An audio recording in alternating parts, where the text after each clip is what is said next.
in the voluntary pension with respect to entitlements. As you said yourself, it is a voluntary pension. I believe that the person might be referring to the third tier. And the third tier is a voluntary contribution.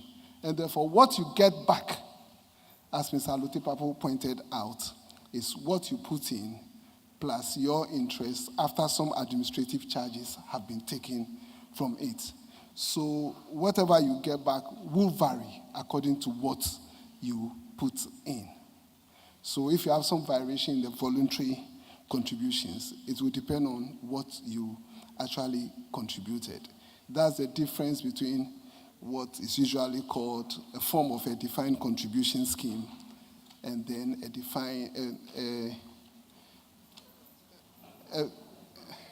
defined contribution scheme and a defined benefits scheme.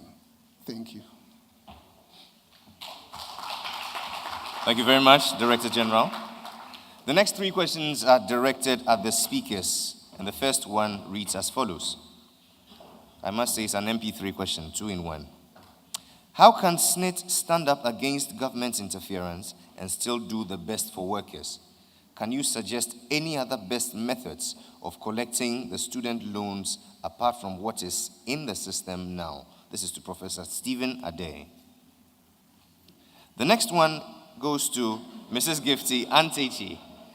And this says, how are you pursuing the SSNIT grants for the non-formal sector in the remote villages of Ghana?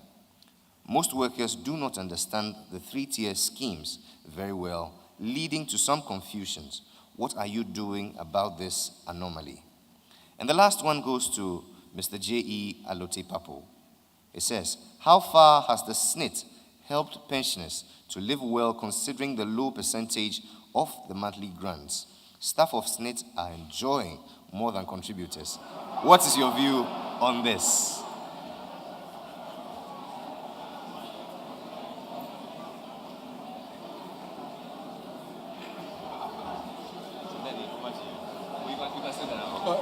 Well, mine is very simple.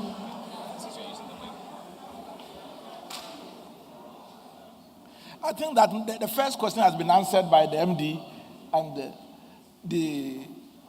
I think the past is over, in the sense that if the government owns SSNIT only two months contribution, that's peanuts. It's coming very soon, isn't it? Before Christmas.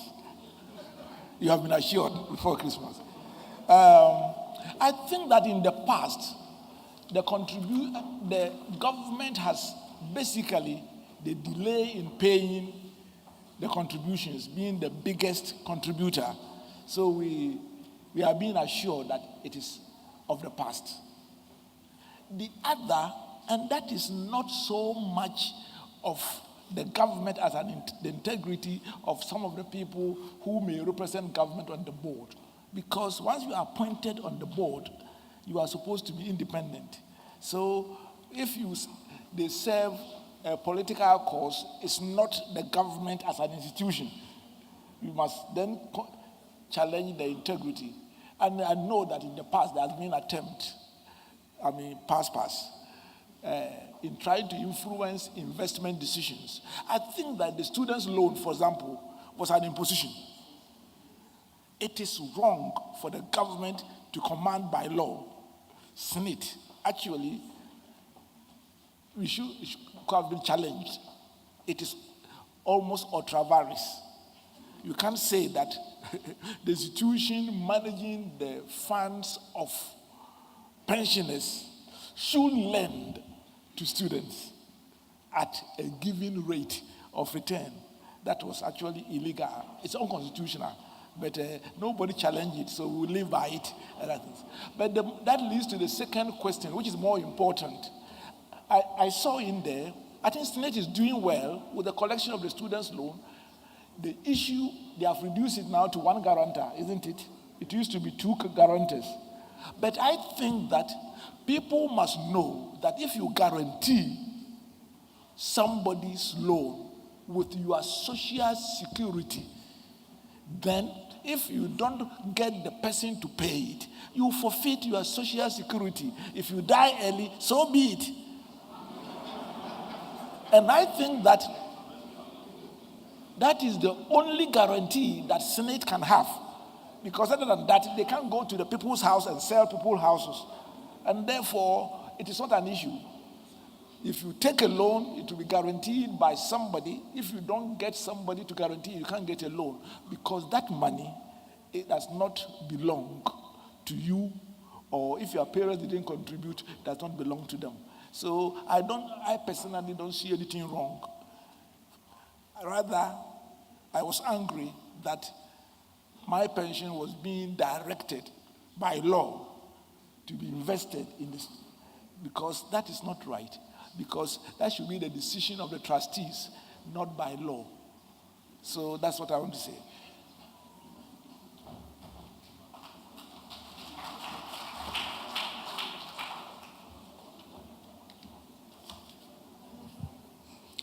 To address the issue, how far has the SNIT helped pensioners to live well, considering the low percentage of the monthly grants? First of all, the question presupposes that I agree to some of the terms that are being used. The question of how well you are living is relative. You may have your own ideas about how well you should live, but what I think we should consider is that looking at how the scheme has been configured, do you think you are getting your just reward? And it seems to me that should be the point from which we should look at the issue. So if you talk about low percentage of monthly grants, I do not really know how to appreciate that, because what is low, as was indicated in Auntie Gifty's presentation, clearly shows that it depends upon the salary on which you contributed. And with solidarity included in the package, then you get what you deserve. So I think this is a very relative question. And then the second aspect is staff of SNIT are enjoying more than contributors. What is your view on this? When I was in active service, I knew that this was a concern which people raised. But whether the concern was justified was another matter. Has anybody taken the liberty to find out the comparative salaries of SNIT against others? Particularly if you want to measure them against the financial institutions. Today, I'm not, if you like, working in SNIT, so I may not know what SNIT people are getting. But if the experience that I had when I was there is anything to go by, it is an allegation that is made without really any foundation. Because at the time, when you looked at other comparable organizations, it really indicated that SNIT was rather earning low below what others are getting. But I don't know what the situation is today. I can only guess that knowing that there is a percentage, there is a ratio which determines the level SNIT should not go in terms of its expenditures. And once it operates within it, then it means it should be okay. Once upon a time, there was no limit to the expenditure. And therefore, probably it would be legitimate for one to make that, come to that conclusion. But today, that there is a fixed sum, or should I say, a ratio within which SNIT should not go, it would not be fair to make that suggestion until you know whether SNIT has gone beyond that threshold. So I think this is just my view on it, but I'm not the right person really to have answered this.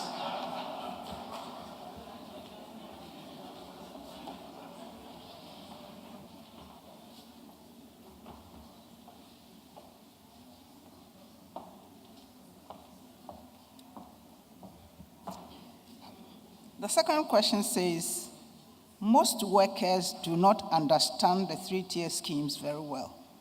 leading to some confusions. What are you doing about this anomaly? I guess it means that the education is not going on well. So I'll pass that information on to the Corporate Affairs Department for them to liaise with the NPRA, National Pensions Regulation Authority, for them to intensify their efforts in educating the workers on the implications of the law. Then the first part, I'm not too clear what it means. They say, how are you pursuing the SNIT grants? I'm not sure what the SNIT grants are. Then, I don't know. SNIT grants, we don't grant loans apart from to the non-formal sector. So I'm not, if the person can see me later, maybe he'll be able to expatiate on it, because I'm not too clear what it means. Thank you. Thank you very much. There are two quick comments. Let me read them out. This is in respect of a publication and is directed to the Director General. The Daily Graphic publishes that SNIT at 50 will build 40 police stations across the country. If this is true, can a town without a police station apply?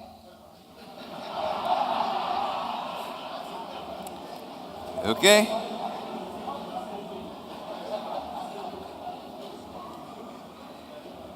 This one here is a question, and it's for Prof.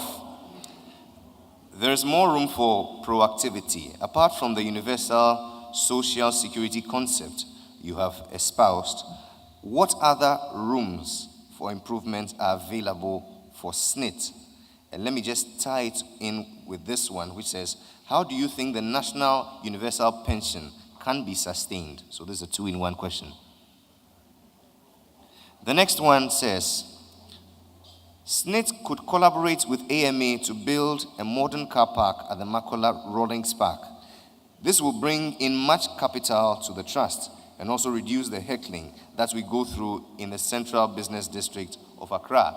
Your perspective is well noted. Joel says SNIT has done so well with the management and investment of funds. However, there is more capacity to generate more funds. The 3-tier is not patronized as much as expected. SNIT should do more to bring more people from the informal sector on board, since more than half of the working populace are in the informal sector.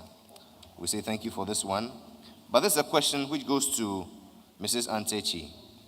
My dad died in 2009 as a pensioner, but his account still receives monthly payments till date. As a result of our resettlement, I could no longer trace his SNIT ID number. How do I claim the monies in his bank account? What are the procedures?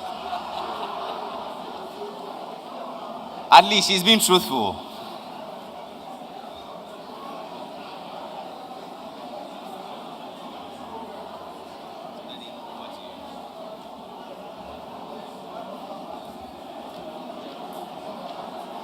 Okay.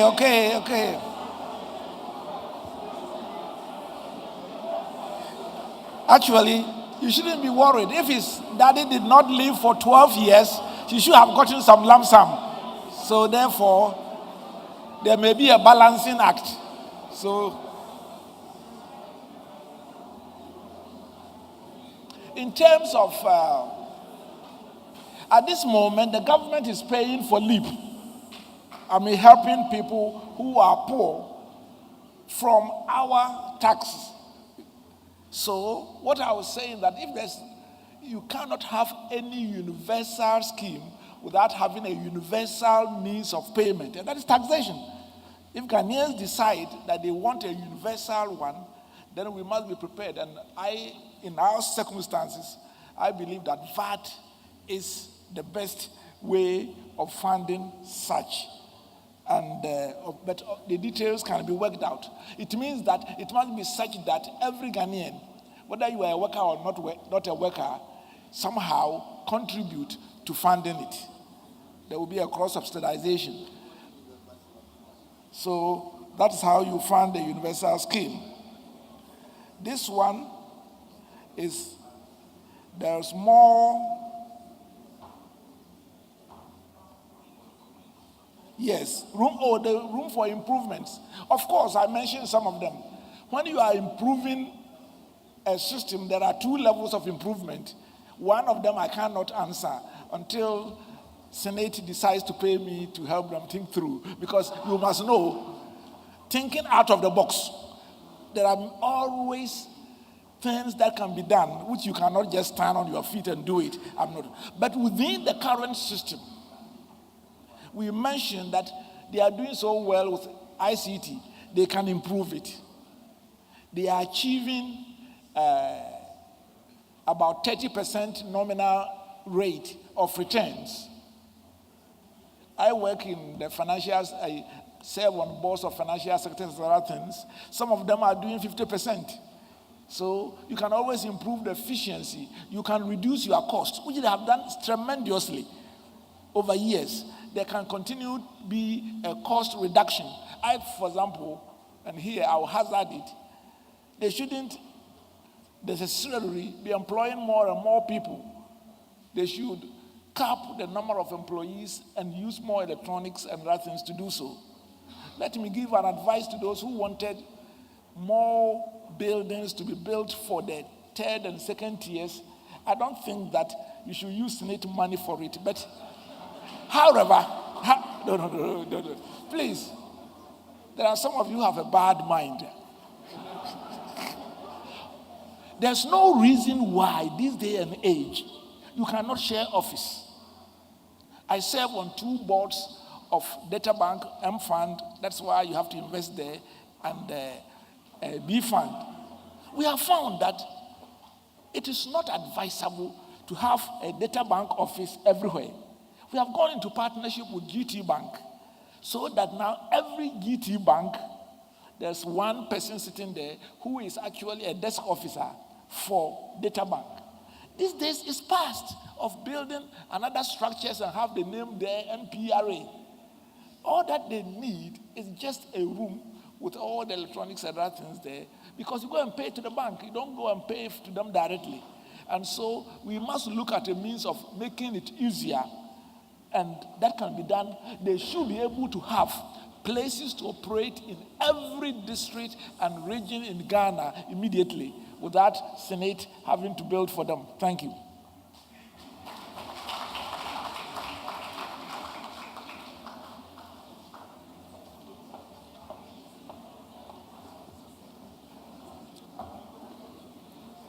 Let me just say that SNET is still paying, from what I know, it's still paying the benefit, although your dad is dead, because under 247, you are still guaranteed 12 months, 12 years pension. And under 766 is 15 years pension. So it means that your dad is not 72 or 75, depending on which law applies to him. So we need what you call evidence of death.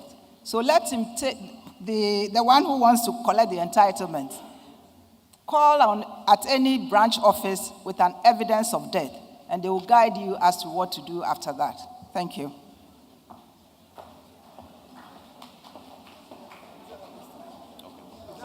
No. Okay, ladies and gentlemen, I must say we have a lot of questions and comments here. But I've been asked to open the floor for just 2 comments, 2 short comments regarding all that have been spoken about today. So let me see by hands all those who have comments. Daddy.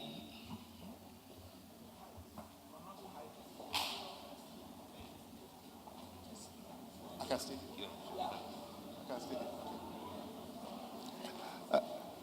Good evening, sirs. Good evening, madam. I congratulate you on behalf of the old guys of SNET.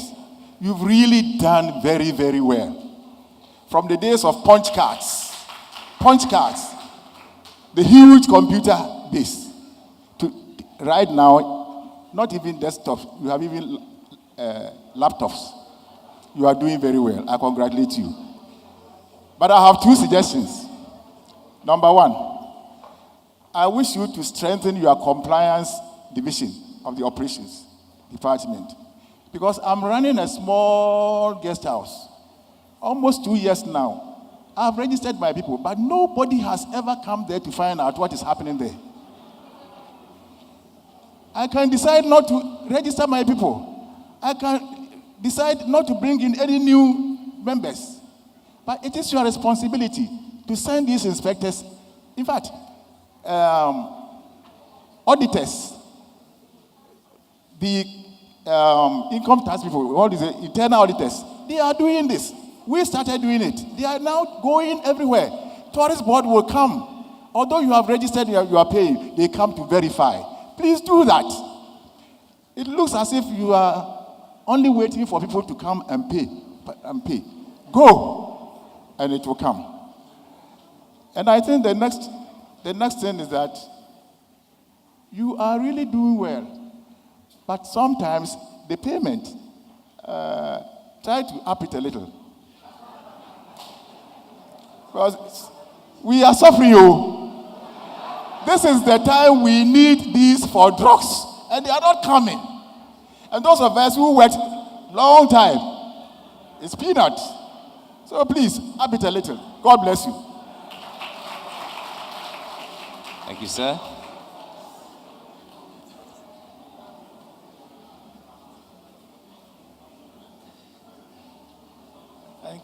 Thank you, Madam Chairman, for the opportunity to come here this afternoon to say a few words. I have been listening to what is going on. The speakers have probably covered all the areas that need to be covered. Fortunately or unfortunately, I happen to be the one person who was in from day one and who took a very great responsibility upon my shoulders to set the system up from 1965. That included writing all the processes, interpreting the act, preparing and designing the various forms which will be used as inputs into the system. As you heard, this could not have been done by manual labor. So we had to use computers. I came into the fray because I was then the IBM computer representative in Ghana. And I had to write the programs. I had to set the thing up. Of course, in those days, the computers we used were so big that they will cover almost half of, a quarter of this room. They are not what you use today, which we called personal computers. So to put them there, and they were very heavy. You had to use cranes to lift them. If we are bringing into this room, we have to break a wall to pass it through. Now, the inputs at that time was from what we called the IBM 80-column computer, column card, the IBM 80-column card. I don't want to waste too much time. But does any of you here know what I'm talking about? Very good. I'm happy that there are a few of you here. Now, to input the card into the system, you have to punch the information into the card. And there were special machines for punching. So you will find that the thing was partly mechanical and partly manual, or if you like. So from that time to this end, we have passed through a lot of things. And today, we see where we have reached. The first thing that I can say is that congratulations, that what we started,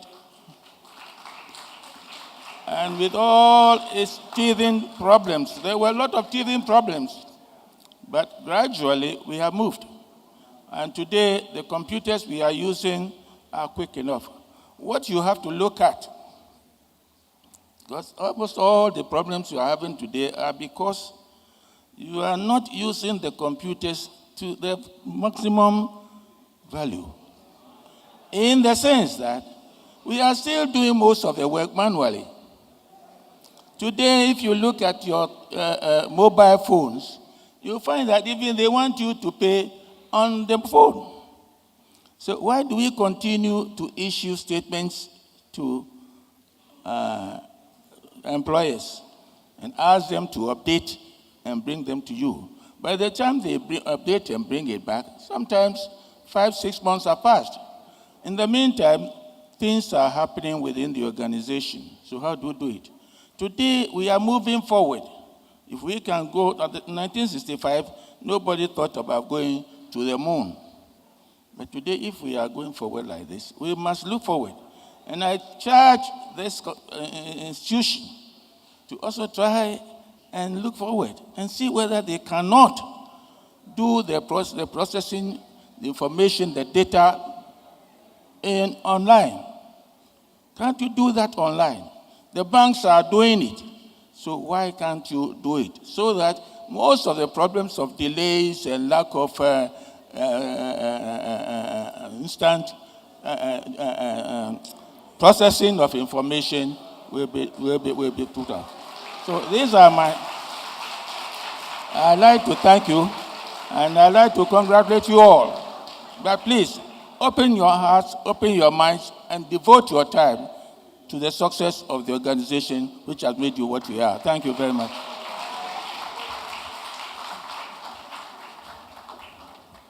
So, distinguished guests, ladies and gentlemen, how about a round of applause for our amazing panelists, our speakers, and our pioneering staff who've also contributed immensely to this discussion. How about a rousing round of applause for them? May I add, however, that I think the comments you were running in the background while Daddy was addressing us is quite disrespectful. Honestly, I think I need to add that. When a legend is addressing us based on his experience, I think we need to give him that necessary space. Let's applaud him one more time.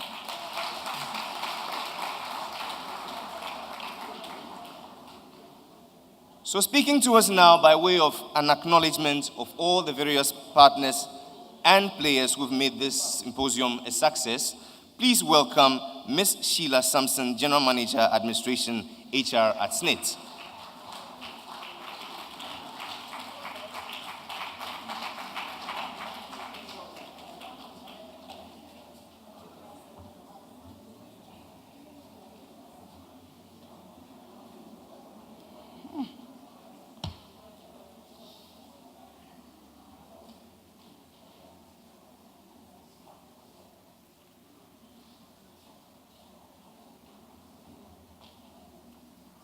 Madam Chairperson,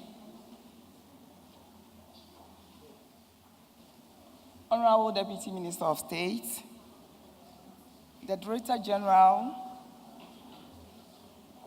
keynote speakers, civil society groups herein represented, valued stakeholders, esteemed guests, colleague managers and staff, friends from the media, ladies and gentlemen. A very big good evening to you all. I deem it a great honor and privilege to stand before you here this afternoon to deliver the acknowledgement and express gratitude on this occasion. That is Symposium on 50 Years of Social Security in Ghana, Social Security then, now, and beyond. Our deepest heartfelt thanks goes to the Almighty God, the giver of life, for his faithfulness and mercies for the past 50 years of SSNIT, and also making it possible for all of us here to witness this great occasion. We are indeed thankful to him.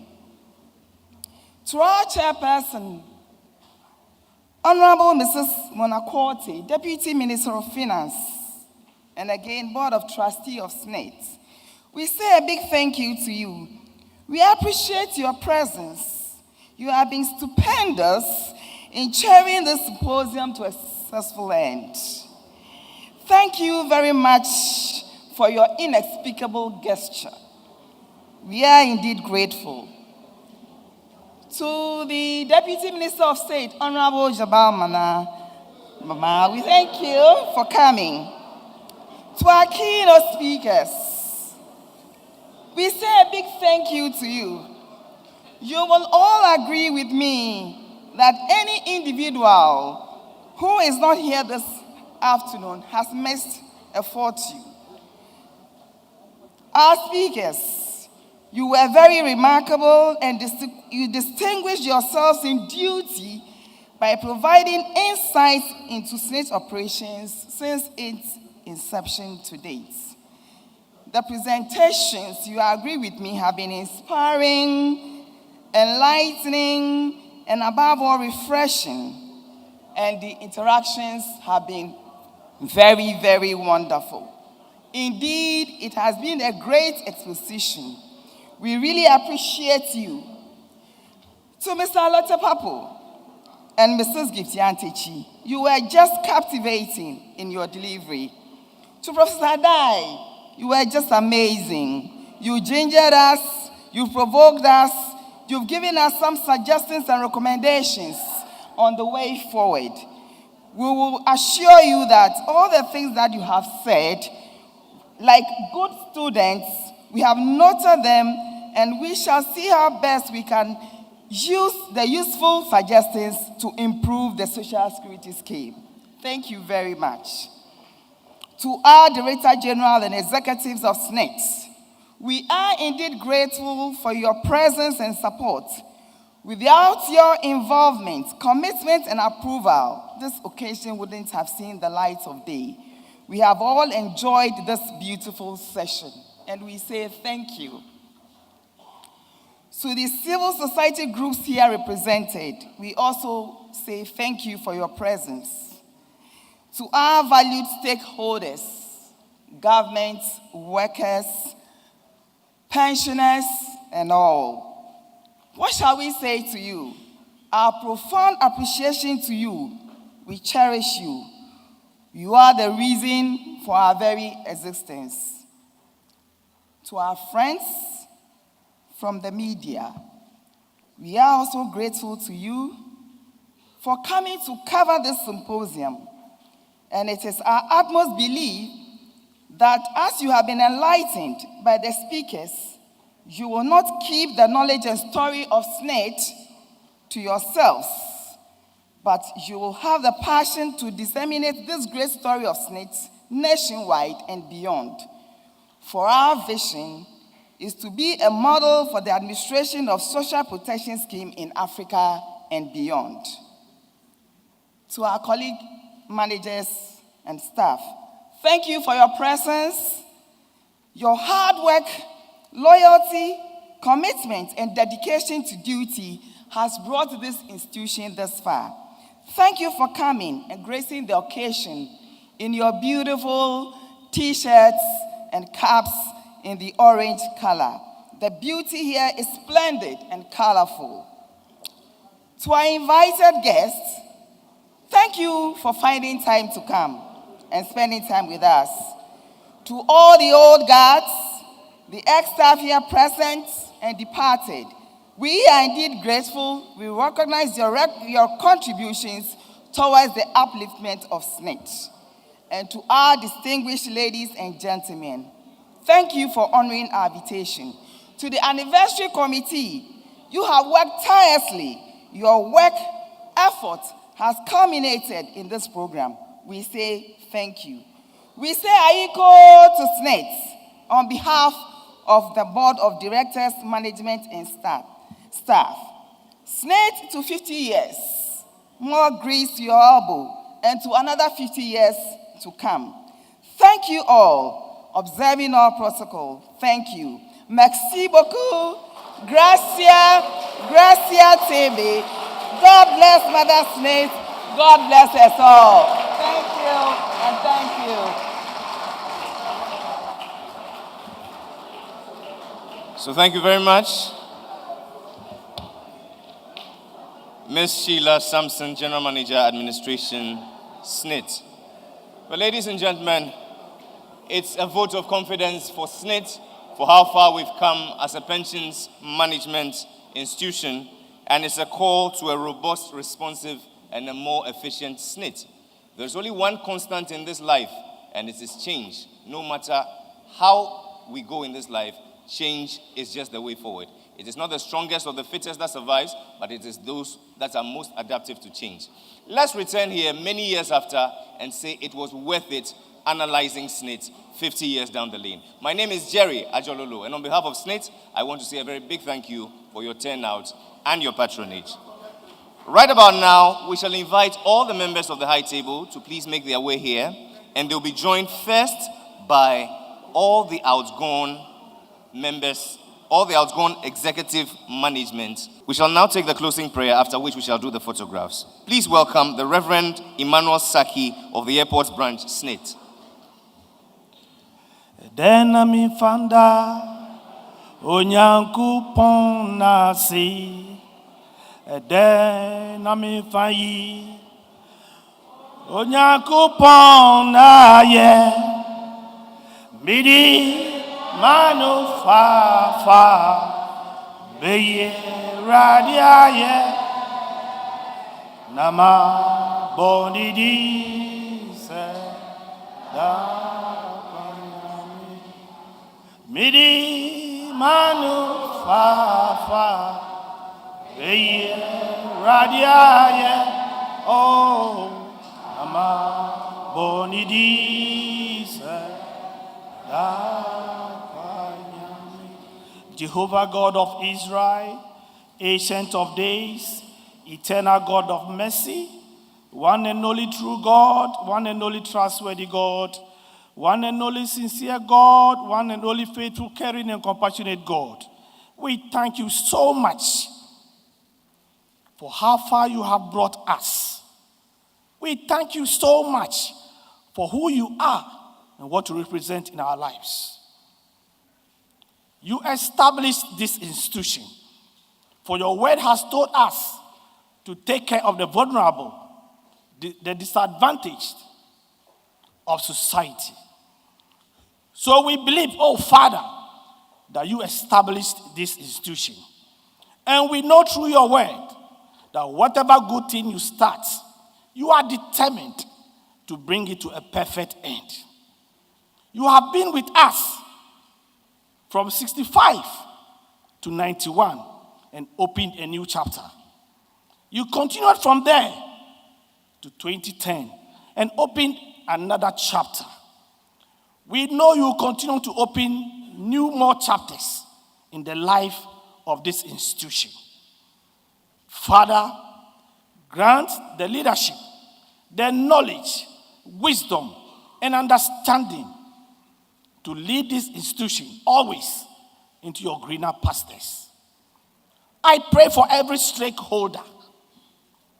I pray for all who are involved in the day-to-day activity of this institution.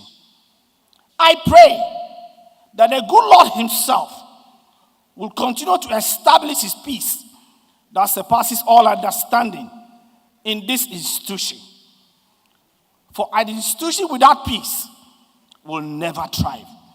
Wherefore, God, we thank you for the industrial peace that we have enjoyed all these years. We thank you for the way forward. For your word says that you are the God of yesterday, today, and forever. When we say way forward, we know the future is uncertain. But you have assured us that you are the God forever. And as you have been with us, you continue to be with us to the end of time. I pray for each and everyone here for traveling mercies. Grant each and everyone here safe passage to their various homes and locations, that we will have the cause to give you glory, honor, and adoration. We thank you so much for all that you have done and continue to do. In Jesus' name, Amen.